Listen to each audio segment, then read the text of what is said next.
na mga kababayan, magandang gabi mga kababayan. Ito na, ngayon, maingay na, magulo na ang eleksyon mga kababayan. Ha? Magulo na. Halos lahat-lahat ng mga local group bumabali na ngayon sa administrasyon. Bakit? Kasi naghahanap ng budget. So by the way mga kababayan, kung hindi ka pa nakasubscribe sa aking channel, pasubscribe naman mga kababayan bilang tulong mo na rin sa akin. Like and share sa aking video para naman madagdagan ang ating mga listener. So by the way mga kabayan, ito nagkagulo ng mga grupo, mga local mayors, nagkagulo na sila kung sino ang susuportahan nila. Ang iba nag-resign na sa PDP Laban at pumunta na sa grupo ni Bongbong Marcos. Yun ang katotohanan mga kababayan ha. Kasi ito mga local politics mga kabayan, local ug national, yun, senator, naghahanap sila ng budget. Kaya ganun talaga ang kalang parang langaw, kung saan yung marami nandoon sila, kung sino yung mas malakas nandoon sila, kasi budget ang hinahanap nila. So kaming mga botante mga kababayan, tayong mga botante, talagang hahanap tayo ng politiko na talagang para sa masa, para sa bayan.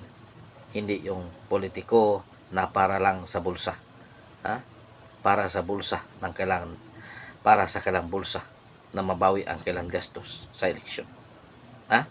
Yun ang katotohanan ng kababayan. So ngayon sa akin lang, kung sa akin lang, kung sino ang endorse ni PR Tatay Digong sa pagka-senators, yun talaga ang street vote ko. Yun talaga mga kababayan. Hindi na ako magkarga kung sino pang mga senators na yan magpakitang gilas na talaga sila ay makamasa.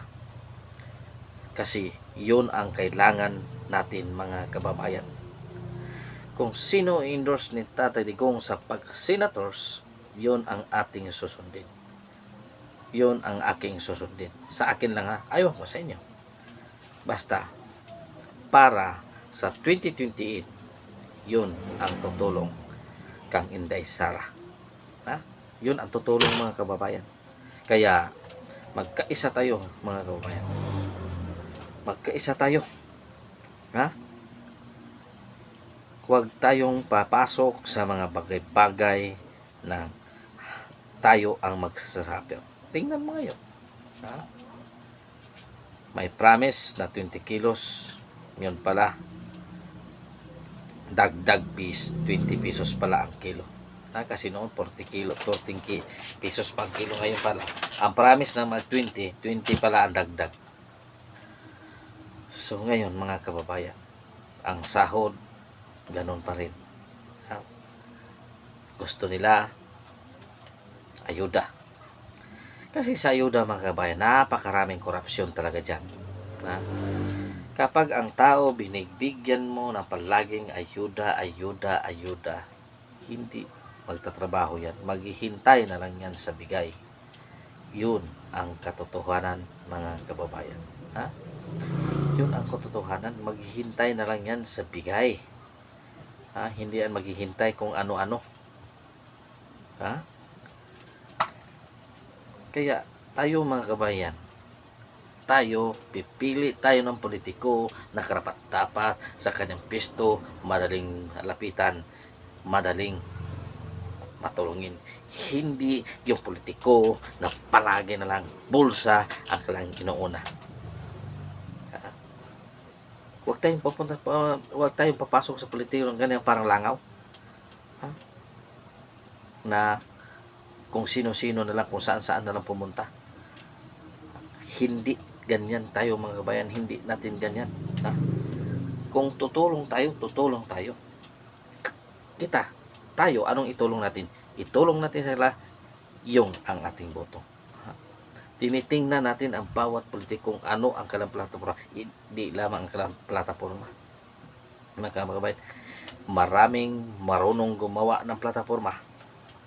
pag hanggat nandiyan sa pisto, yung plataforma na yun, maging salita na lang.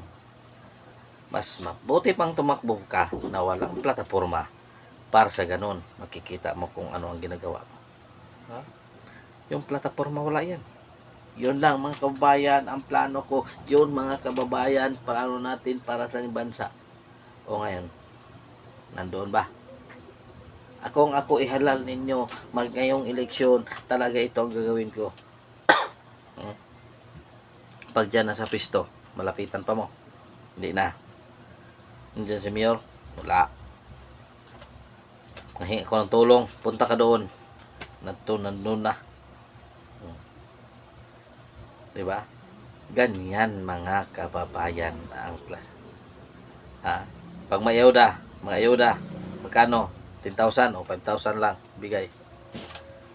Kasi gastos sa eleksyon. Gastos. Kaya dapat lang siguro unahin din talaga ang bulsa nila kasi gumastos sila ng malaki-malaki, di ba? Ganyan talaga mga kabayan ang eleksyon. So maraming salamat mga kabayan. Kung hindi pa ka subscribe sa akin, pa-subscribe naman. Like and share ang aking video para naman madagdagan ang ating mga subscriber. Isa ka doon. Maraming salamat sa inyong suporta mga kababayan. Magkaisa tayo. Wala na hindi tayo patumpi-tumpi kung sino susuporta natin. Kung sino ibigay natin ni PRD, yun ang ating susuportahan. Kilatisin natin kung anong klaseng pagkatao ang ating susuportahan. Maraming salamat. God is good all the time. All the time. God is good. Pitching your kanintanan mga kababayan.